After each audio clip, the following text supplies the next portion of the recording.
ధన్యవాదాలండి. ఇప్పుడు గ్రామీణ అభివృద్ధి మరియు సమాచార శాఖకు సహాయ మంత్రి వర్యులు డాక్టర్ చంద్రశేఖర్ గారిని మాట్లాడవలసిందిగా కోరుతున్నాను. Thank you.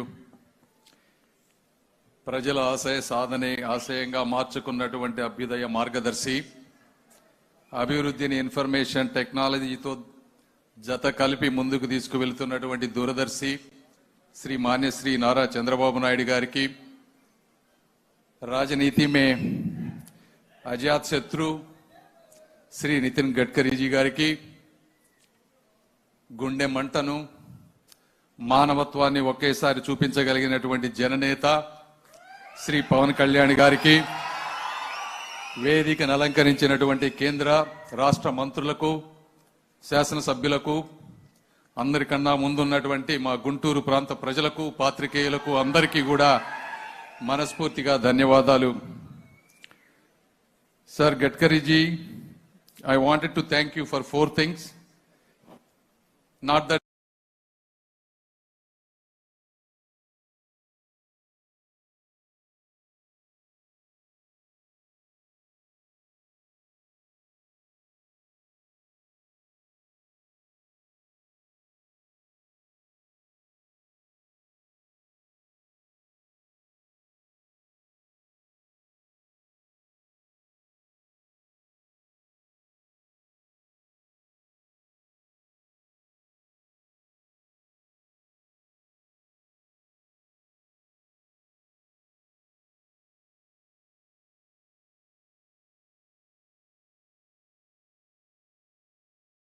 political rhetoric that we often see among many people.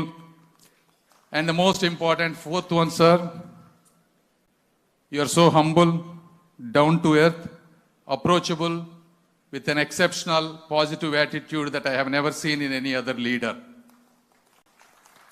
These are deeply inspiring for people like us who are coming into the politics first time.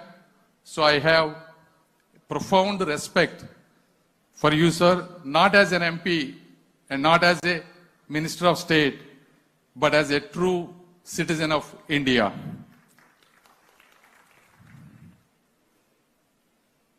And I also selfishly wanted to thank you for providing and approving 140 meters outer ring road and a lot of the small things for AIMS exit and other stuff, sir.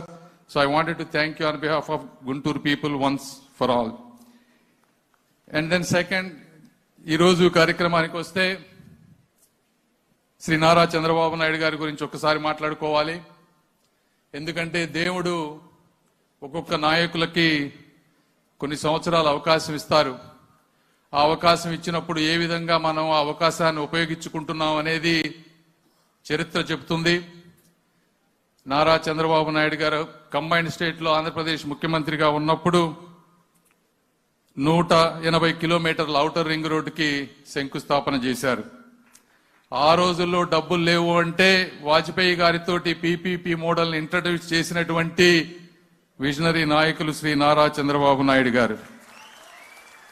ఎవరు ఊహించని విధంగా 5,000 ఎకరాలకు పైగా భూమి సేకరణ చేసి ఈరోజు world లోనే one of the best international airport గా తయారయ్యే విధంగా చేపించినటువంటి వ్యక్తి కూడా శ్రీ నారా చంద్రబాబు నాయుడు గారు. అదేవిధంగా హైదరాబాద్ మెట్రో రైల్ 43 కిలోమీటర్లకి ఆ రోజు శంకుస్థాపన చేసినటువంటి వ్యక్తి కూడా శ్రీ నారా చంద్రబాబు నాయుడు గారు. ఇవి ఎందుకు చెప్తా ఉన్నామంటే మీరు ఈ రోజు హైదరాబాద్ గురించి ఎవరన్నా చూస్తే ఆ రోజు ఆయన చేసినటువంటి ఇవి జీనోమ్ వ్యాలీ ఇవి తప్పించి గత 2004 నుంచి ఈ రోజు వరకు కొత్తగా హైదరాబాద్కి ఏమొచ్చిందంటే గబక్కన ఒక్కడు కూడా చెప్పలేరు. హైటెక్స్ కానీ హైటెక్ సిటీలు కానీ అవి తప్పించి. అదేవిధంగా గత 5 సంవత్సరాల్లో ఒక వ్యక్తికి ఈరోజు అధికారం ఇచ్చారు. ఆయన ఏం చేశారో కూడా మీకు అందరికీ తెలుసు. కాబట్టి అభివృద్ధికి ఆదర్శంగా ఉంటూ విధ్వంసానికి దూరంగా ఉంటూ ఆంధ్రప్రదేశ్ ప్రజలు గత 5 సంవత్సరాల్లో కోల్పోయినటువంటి ఒక మంచి సమయాన్ని మళ్ళీ ఎప్పుడు దరిదాకకుండా చేస్తారని ఆశిస్తూ వారు ఉండుంటే మా బంగారంగా ఈ రోజు అమరావతి గాని ఔటర్ రింగ్ రోడ్ గాని అన్ని ఎంతో అద్భుతంగా జరిగాయి. ఈ ప్రాంత ప్రజలకు ఉద్యోగాలు వచ్చాయి. ఏదేమైనప్పటికీ సార్ మీరు ఈ వయసులో కూడా ఆయన అంటా ఉన్నారు మా సార్కి ఏజ్ అయిపోయిందని. 24 గంటలు ఎలా పనిచేస్తున్నారు. ఢిల్లీ, సింగపూర్, దుబాయ్, నువ్వు ఎప్పుడన్నా వెళ్ళావా, ఎప్పుడన్నా చూసావా? ఏజ్ కాదు కావాల్సింది, టాలెంట్ కావాలి, ఒక ప్యాషన్ కావాలి.